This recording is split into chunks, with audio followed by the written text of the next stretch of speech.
Girl meets girl.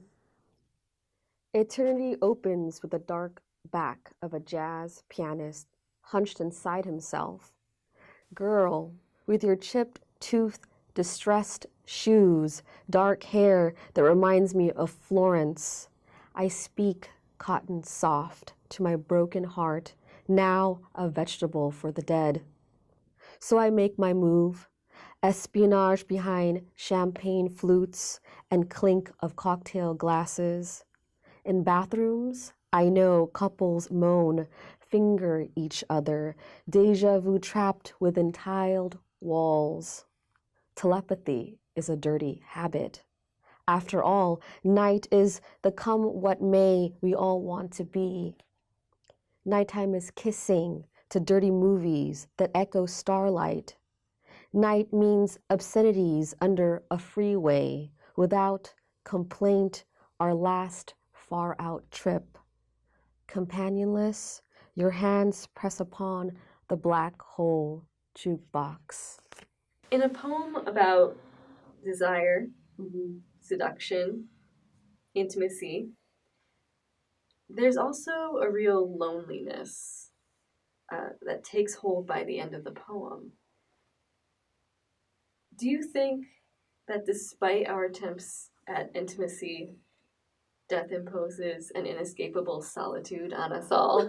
What a question, right? That is a really intense question. That's what that poem inspires in me, that question. That's a great question. I mean, that's probably the hardest question you've asked. It's quite philosophical, I guess, now that I'm reading it.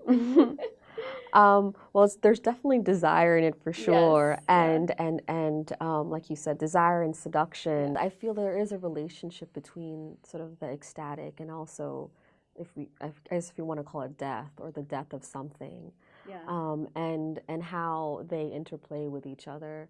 And that there's also this strange similarity that you can't, or I feel that one can't reach a kind of enlightenment or revelation without almost a kind of elimination or a death of something. Okay, interesting. And so I wasn't thinking about that actually with this particular poem, but it is sort of a connective tissue or that runs throughout the whole entire collection. This poem's experience for me was more also cinematic, and I think cinema is really good.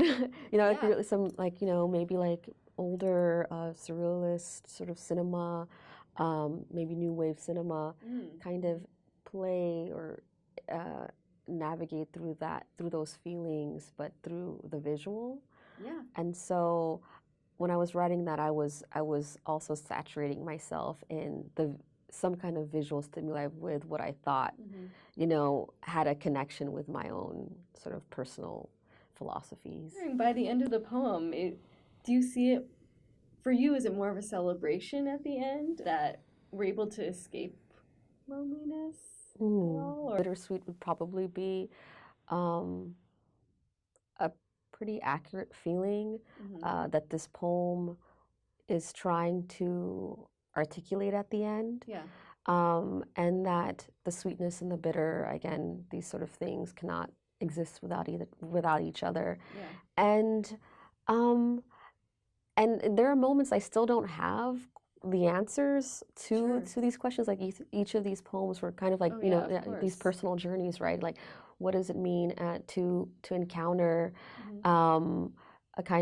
to encounter ecstasy or seduction or the fulfillment of that seduction, but then that loneliness sort of still remains at the end. Are we kind of looking for more? Is the speaker looking for more physical desire and spirituality? Is there a connection there? That corporal desire, that bodily desire, but also the desire for some kind of some kind of mental or spiritual awakening or whatever that might mean. Right, at the end, there's sort of this lone figure by herself and this object. Black hole jukebox. That makes me think of, disappearing into the universe. I didn't use those words in my mind about disappearing into the universe, but now that I think about it, I'm thinking, wow, that's kind of cool to have this figure, you know, up against a jukebox, and this jukebox sort of being this chime portal into some other universe and kind of disappearing into the cosmos. So, yeah. Oh, I love that. Thanks.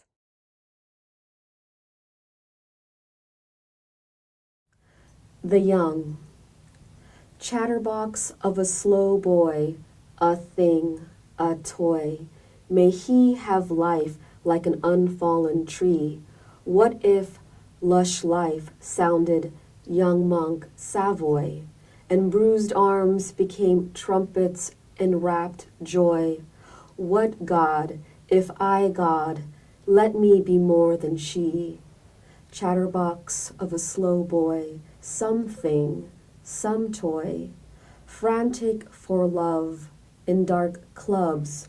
What fine boys think I've seen you carried down to the sea.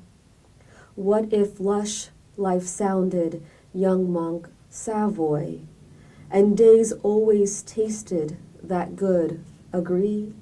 Like the rubber bends elasticity. Chatterbox of a slow boy, thing, toy. Next time those knuckles fly, hit redeploy.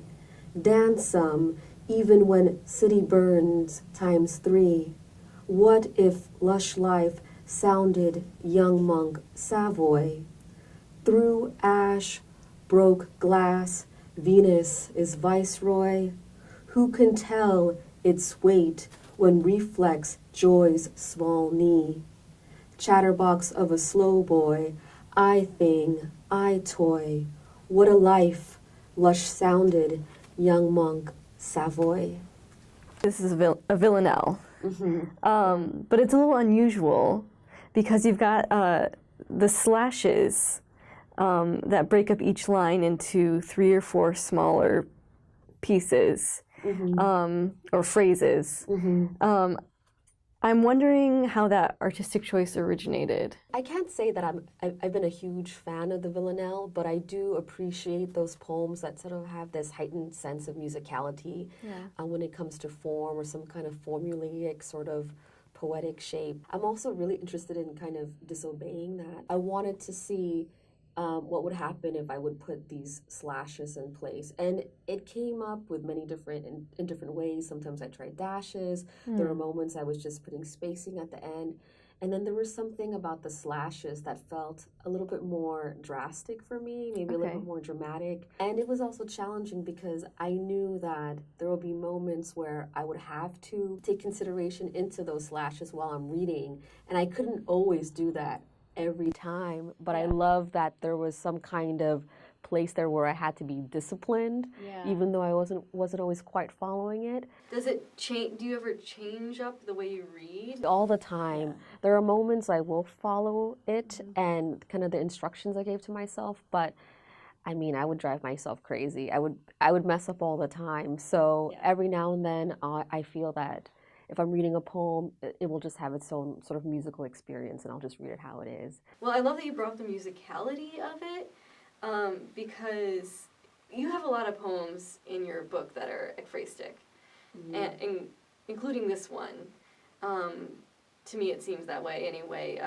It's not explicitly stated, but maybe I'm wrong, but it seems like this poem takes its cue from a lot of jazz references, lush life, stopping at the Savoy, and Monk, which I read as Thelonious Monk. I do like to listen to a lot of music while I'm working, especially when I'm into heavy writing and revision, and preferably music or sound without any lyrics. And I'm definitely a fan of jazz. And I was also reading poems that would be associated with the jazz movement or the jazz poetry era. Also poems that might be considered blues poems.